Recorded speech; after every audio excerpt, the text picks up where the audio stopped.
¿Será? ¿Hay algo? Tienes razón.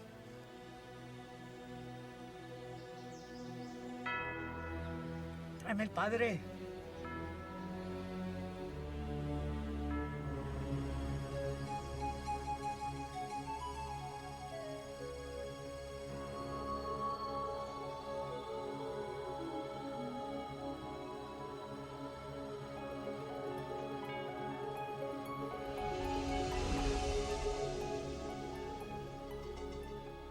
A história é uma dádiva de conhecimento transmitida pelas gerações passadas.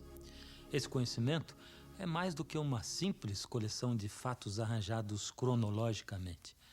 É uma fonte de esclarecimento que nos ajuda a entender o nosso lugar e propósito no mundo e no universo no qual vivemos. O progresso das pesquisas na história, arqueologia, línguas antigas e antropologia forneceram essas informações que haviam estado desconhecidas por muitos séculos. Isso nos dá uma nova e importante forma de ver o sentido da nossa existência. É natural contar uma história a partir do seu início, mas no caso da nossa própria história, é mais fácil falar do que fazer. Como descobrir as origens da nossa própria existência?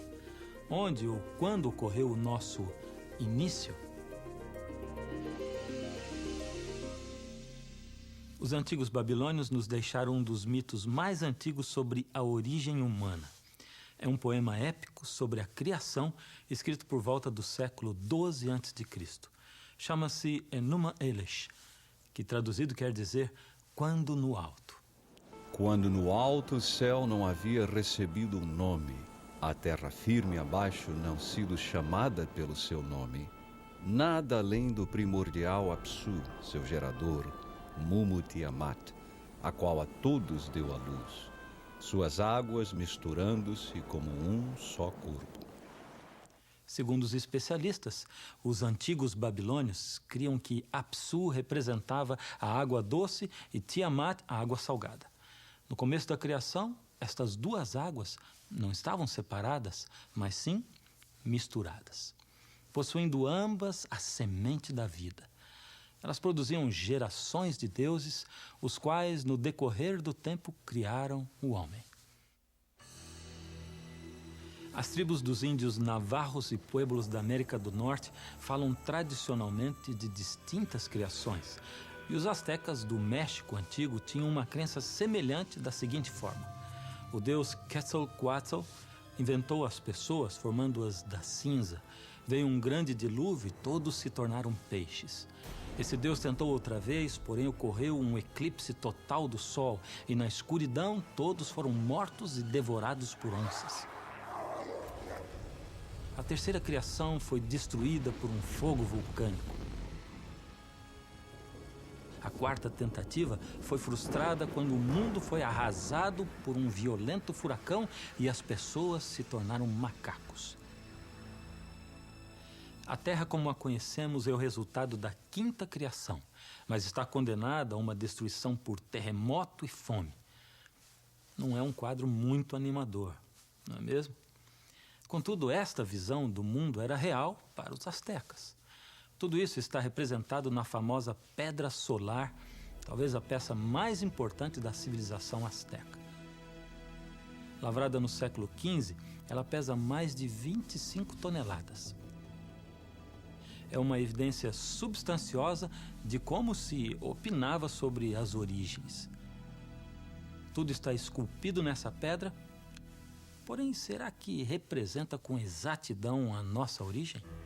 O renomado escritor suíço Erich von Däniken tem 16 livros de sua autoria. Mas nenhum dos livros que escreveu teve maior impacto do que o seu best-seller de 1968, Eram os Deuses Astronautas, no qual ele oferece uma visão nada convencional do desenvolvimento humano na Terra. Num passado longínquo, uma desconhecida nave espacial descobriu o nosso planeta. Os seus tripulantes logo descobriram que a Terra tinha todas as condições para o desenvolvimento de uma vida inteligente. Obviamente, o homem daquela época não era o Homo sapiens, mas alguém diferente. Segundo os antigos, os cosmonautas fertilizaram algumas fêmeas dessa espécie, as fizeram cair num sono profundo e foram embora. Milhares de anos depois, os viajantes do espaço voltaram. Repetiram o experimento da fecundação várias vezes até que finalmente formaram uma criatura suficientemente inteligente para receber as regras da sociedade. A Bíblia e o Alcorão são a base para os ensinos tradicionais judaico-cristãos e islâmicos sobre a nossa origem.